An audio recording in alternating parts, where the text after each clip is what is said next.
Change is in the air. First it was sunny, then a wild blast of rain, wind, and lightning hit the tri-state, and could more be on the way. Good evening. Welcome to the 10 o'clock news. I'm Arthur Chien.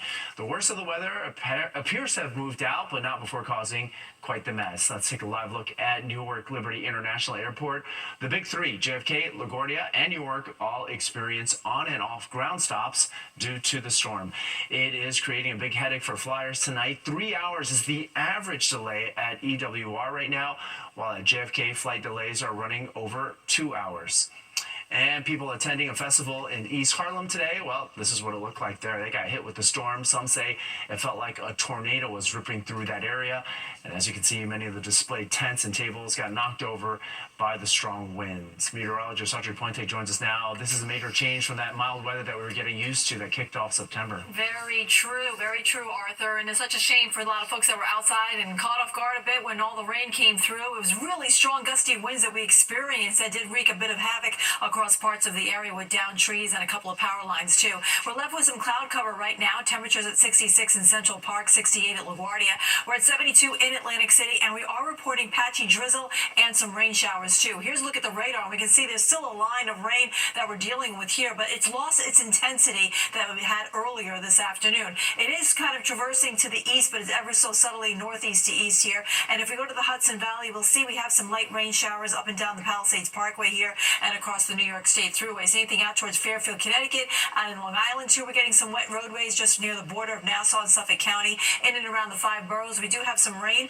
across Brooklyn and Queens. A couple of showers now passing into Manhattan right now out of northeast New Jersey and central and southern New Jersey. A little bit of light rain for you. However, you did have some stronger storms just a few hours ago across the Jersey Shore. So we still have some leftover rain. There is a line still in place along a cold front that still hovered across our area. So we're really not out of the woods just yet. The worst of the weather, yes, is over. However, we still have wet conditions to deal with during the overnight hours. So look at the future cast. Shows that rain kind of sitting over us over the overnight hours. And then tomorrow morning, we'll start off with some light rain, and then we'll see the sun breaking through off to the north and west. It's still going to stay cloudy and a bit damp across the east end of Long Island, but gradually we'll see some clearing skies working in from the west. So as you plan for the rest of the evening, lots of clouds in place. We'll still have on and off rain. Temperatures mostly in the 60s. Arthur, over to you.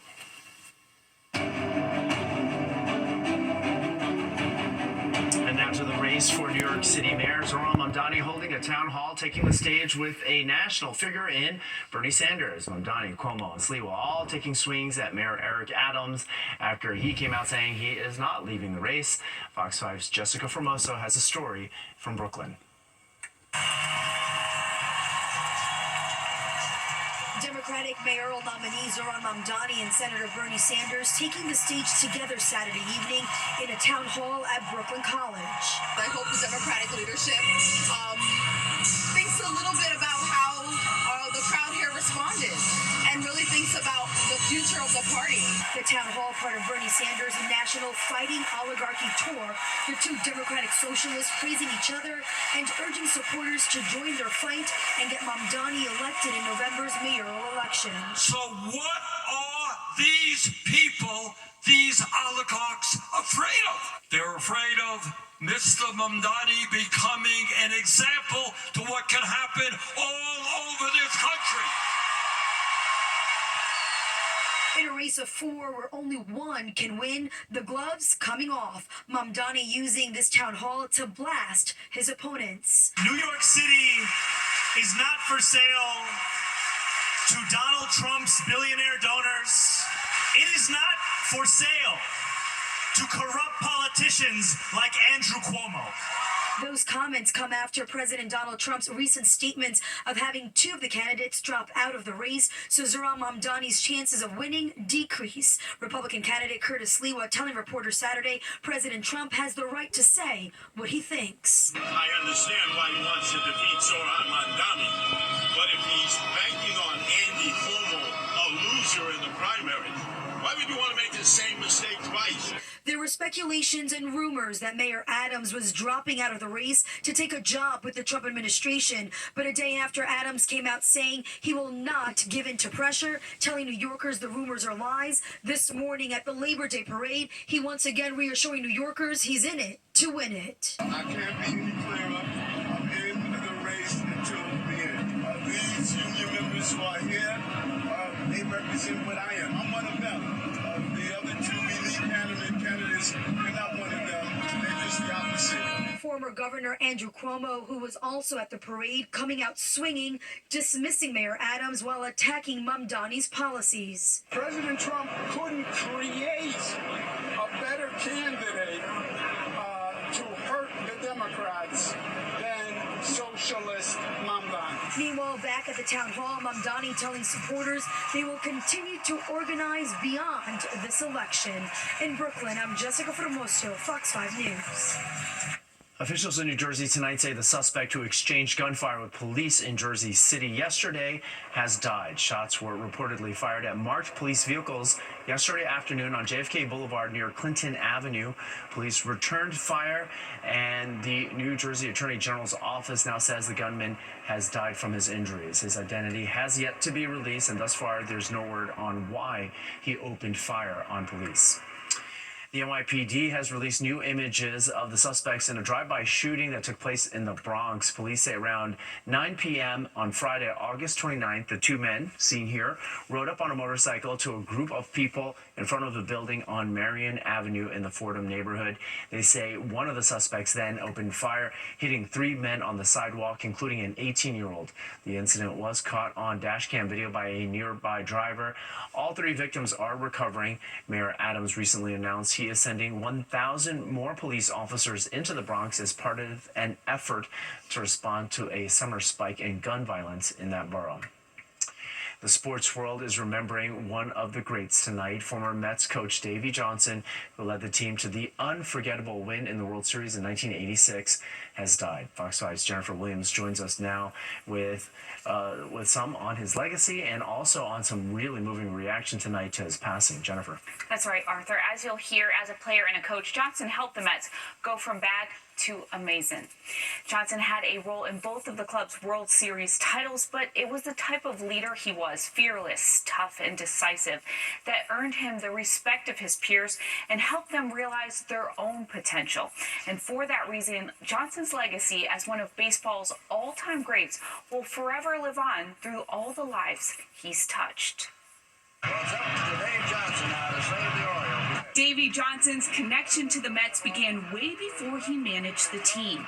Johnson making the last out in the 1969 World Series, giving the amazing Mets the club's first World Championship. After a stellar playing career, Davey became the manager of the Amazons in 1984, at a time when the team was irrelevant, finishing under 500 for 7 straight years. With the help of stars like Keith Hernandez, Darryl Strawberry, and Doc Gooden, the Mets won more than 90 games in his first 3 seasons. New York City demands a winner. A lot of people like to beat the New York Mets. It makes for a fiery, competitive spirit at times. Johnson capped off that stretch by winning the 1986 World Championship, the last time the Mets captured a World Series. Way before analytics took over baseball, Johnson was one of the first to embrace the use of computers when setting his lineup. He also never shied away from calling out his players. I've always tried to treat players like professionals and grown-ups, and I would have to say that in certain cases this year, some players on this ball club abused their privileges. Johnson took the Mets back to the playoffs in 1988 and remains the winningest manager in team history. He took 4 other teams to the playoffs before retiring. Davey Johnson was 82 years old.